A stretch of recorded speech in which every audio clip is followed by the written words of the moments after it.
রাত গভীর, চারদিকে কুয়াশা আর নদীর পানিতে অদ্ভুত নিস্তব্ধতা। জেলে রহিম একা নৌকায় বসে জাল ফেলছিল।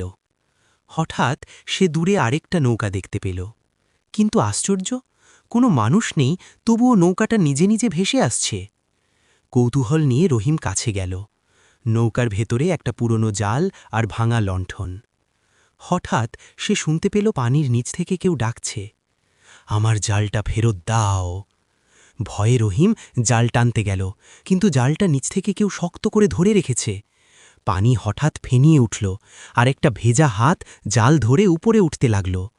রহিম চিৎকার করে নৌকা ছেড়ে পালাতে চাইল, কিন্তু তখনই তার কানে ভেসে এলো, আজ তুই আমার জায়গায়।